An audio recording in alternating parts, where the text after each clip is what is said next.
Welcome to सर्वज्ञ English classes में आप सभी का हार्दिक स्वागत है। आज मैं आपको इंग्लिश पढ़ना, बोलना, लिखना, चाहे वो कितने भी बड़े बड़े वर्ड्स क्यों ना हो, आप सब सीखोगे। बस आपको पूरे धैर्य और अदम्य साहस के साथ पूरी क्लास को देखना है। तो क्लास को स्टार्ट करते हैं। आज मैंने यहाँ पर एक छोटी सी कहानी लिखी है जो कि बहुत ही मोस्ट इम्पोर्टेंट है। उसकी हिंदी करना और उसे पढ़ना सीखते हैं। तो ध्यान से देखिएगा। अब यहाँ से पढ़ना स्टार्ट करते हैं। देखिए, ध्यान से पढ़िएगा, ठीक है, पूरी मेहनत के साथ। तो वन डे द फार्मर, अगर एस लगाए तो फार्मर्स बोलेंगे, ठीक है। Wife wanted to go to the market. Okay, अब यहाँ पर जो बिंदी लगी है तो वहाँ तक इसका हिंदी अनुवाद करेंगे। ओके, हाँ सर। अब ध्यान से देखिएगा, ठीक है, कैसे करते हैं। तो ध्यान से देखना है। वन डे, वन डे कहते हैं एक दिन। क्या कहते हैं सर? एक दिन। ओके, हाँ सर। और ये लिखा है फार्मर्स, आपको दिखाई दे रहा है FARMERS। जब कभी इस तरह से कॉमा लगाए दिखाई दे आपको इस तरह से, तो इसका अर्थ होता है की। तो फार्मर कहते हैं किसान, और एस अगर कॉमा लगाए, एस लगी है तो की बोलेंगे, तो यानी किसान की, ठीक है, हाँ सर। अब देखिए, यहाँ पर लिखा है वाइफ। वाइफ का अर्थ होता है पत्नी। ये वाइफ लिखा है, हाँ, तो वाइफ को क्या कहते हैं? पत्नी। तो किसान की पत्नी हो गया, फार्मर्स वाइफ, किसान की पत्नी, ठीक है। और वांटेड कहते हैं चाहती थी। सेंटेंस हमारा पास्ट इंडेफिनिट है, ठीक है। तब हम इसका सेकंड फॉर्म का प्रयोग करते हैं। To go to, to go to कहते हैं जाना, ठीक है। और द मार्केट, मार्केट कहते हैं बाजार, ठीक है। तो पूरे का हिंदी अनुवाद निकाल दिए। तो एक दिन, देखिए यहाँ से पूरे का निकालते हैं। तो one day the farmers by wanted to go to the market. Okay, हाँ सर। तो एक दिन किसान की पत्नी बाजार जाना चाहती थी। आपको पूरे को क्रम में लगा देना होता है। ग्रामर तरीके से नियम अलग होते हैं, जैसे कि subject, helping verb, verb, adverb, ऐसे ऑब्जेक्ट, उसके बाद सब होता है ग्रामर तरीके से। लेकिन आपको मैं सर पढ़ना और इसका हिंदी अनुवाद सिखा रहा हूँ, ठीक है। अब आपको आगे देखना है ध्यान से, ठीक है जी सर। देखिए, she fed the baby and rocked him to sleep in his little cradle. Okay जी सर। अब आपको ध्यान से देखना है, ठीक है। अब आपको कहानी में बहुत इंटरेस्ट आने वाला है। पढ़ने के साथ साथ इंटरेस्ट भी लीजिए अगर, ठीक है। जब तक आप इंटरेस्ट नहीं लोगे तो पढ़ोगे इसे, ठीक है। अब देखिए सर, यहाँ से कैसे पढ़ते हैं। सी, अगर SHE ये लिख के आता है SHE, तो सी बोलते हैं इंग्लिश में। क्या बोलते हैं? सी। तो सी कहते हैं वह, लेकिन यह सी लड़की के लिए आती है, ठीक है। अगर आगे सामने एस नहीं होता, सिर्फ एच और ई होता तो ही बोलते। ही का अर्थ भी वह होता है, लेकिन वह लड़के के लिए आते हैं, ठीक है, पुरुष के लिए। तो यहाँ पर सी लिखा है, तो सी कहते हैं एक लड़की के लिए आएगी, ठीक है, औरत के लिए। सी फेड कहते हैं दूध पिलाना। तो सी माने उसने, फेड माने पिलाना, तो उसने दूध पिलाया, ठीक है। सी माने ध्यान देना, वह भी होता है, उसने भी होता है, उसे भी होता है, तीनों चीज हो सकती है, ठीक है। और यहाँ पर बात करते हैं आगे। फेड माने क्या होता है? दूध पिलाना। सी माने उसने। बेबी कहते हैं बच्चे को। ओके, हाँ सर। एंड कहते हैं और। रॉक्ड का अर्थ होता है उठाना। हिम माने उसे, और उससे उठाया, ठीक है। टू स्लीप सुलाने के लिए। इन माने में। हिज कहते हैं अपने। लिटिल कहते हैं छोटे। और क्रिडल कहते हैं पालने। आपने पालना देखा होगा जिसमें बच्चा होता है, हाँ। तो इस पूरे का अनुवाद निकालते हैं। तो सी फेड, सॉरी ये क्या हो गया, सी फेड, ओके, उसने दूध पिलाया। She fed the baby and rocked him to sleep in his little cradle. Okay जी सर। अब देखिए, उसने उसे दूध पिलाया और उसे अपने पालने में। लिटिल माने छोटा, जो यहाँ पर लिटिल लिखा है इसका अर्थ होता है छोटा। तो छोटे पालने में उसे सुला दिया, ठीक है। इतना हिंदी अनुवाद कर लोगे? हाँ सर। अब आगे देखते हैं, ठीक है, ध्यान से पढ़िएगा। Picking up the basket she said to her husband. अब यहाँ पर फिर से फुल स्टॉप आ चुका है, हाँ। अब यहाँ से इसका हिंदी अनुवाद देखते हैं, ध्यान से देखिए। अब आपको मज़ा भी आएगा और समझोगे भी, ठीक है। पिकिंग कहते हैं उठाना। ओके, पिकिंग उठाना। तो पिकिंग अप क्या लिखा है सर? Picking up. पिकिंग कहती है उठाना, और अप कहते हैं ऊपर की तरफ। तो उसे ऊपर उठाया, ठीक है, हाँ सर। द बास्केट, टोकरी को। तो टोकरी को ऊपर उठाया। पिकिंग कहते हैं उठाना, अप माने ऊपर, तो टोकरी को ऊपर उठाया, ठीक है, हाँ sir. She said to her husband. She माने वह होता है, या फिर उसने। उसने सेड माने होता है कहा, तो उसने कहा। ओके, टू हर माने होता है अपने, और इस हस्बैंड का अर्थ होता है पति। तो उसने अपने पति से कहा, ठीक है। पिकिंग अप द बास्केट, ये लिखा है पिकिंग अप द बास्केट, मतलब अपनी टोकरी उठाकर she said to her husband, उसने अपने पति से कहा। इतना समझ लोगे? हाँ सर, एक एक शब्द का अर्थ बता रहा हूँ आपको, मेहनत से पढ़िए। आगे देखिए, I am off to the market. Okay, अब फिर से फुल स्टॉप आ चुका। हिंदी देखिए, I am off to the market. I माने मैं होता है, एम माने हूँ, ऑफ कहते हैं निकलना, तो मैं निकल, या फिर चालू करना, निकलती हूँ, टू द मार्केट बाजार के लिए, तो मैं बाजार के लिए निकल रही हूँ, ठीक है, निकलती हूँ।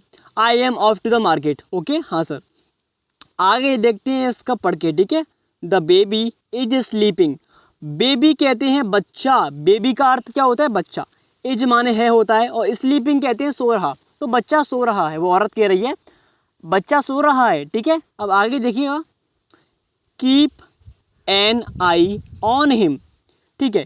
कीप कहते हैं रखना, तो रखो, इस कीप का अर्थ क्या होगा? KEEP, कीप कहते हैं रखो। एन माने एन आई, नज़र, एन आई का अर्थ क्या होता है? नज़र, ठीक है। एन आई ऑन हिम मतलब उस पर, ऑन हिम का अर्थ क्या होगा? उस पर, ठीक है।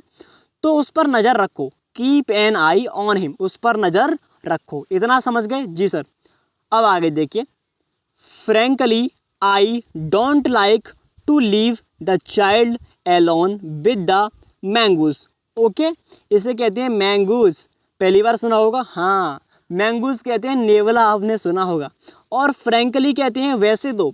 आई माने मैं होता ही है, डोंट लाइक मतलब मैं पसंद नहीं करती हूँ, डोंट लाइक कहती है पसंद नहीं करती हूँ। टू लीव कहती है छोड़ना, टू लीव का अर्थ क्या होता है? छोड़ना, ठीक है। चाइल्ड कहते हैं बच्चे को। एलोन, ALONE, एलोन कहती हैं अकेला। विद माने साथ, मैंगूज माने नेवला, तो नेवले के साथ हो गया। हाँ सर। तो frankly I don't like to, sorry इससे साफ करता हूँ, ठीक है मैं। हाँ, अब देखिए, अब सब, frankly I don't like to leave the child alone with the, frankly कहते हैं वैसे तो मैं बच्चे को अकेला छोड़ना पसंद नहीं करती हूँ, विद द मैंगूज नेवले के साथ, यानी कि मैं वैसे तो नेवले के साथ अपने बच्चे को अकेला नहीं छोड़ना चाहती हूँ। ओके, हाँ। अब यहाँ पर पसंद करती हूँ, बात तो एक ही है ना, डोंट लाइक कहते हैं। अब आगे देखिएगा, आगे पढ़ते हैं, ठीक है। आप इतना समझ चुके होंगे। देखिए, you need not be afraid, okay, said the farmer. क्या हो गया भाई? हाँ, ऐसे, सेड द फार्मर, ठीक है।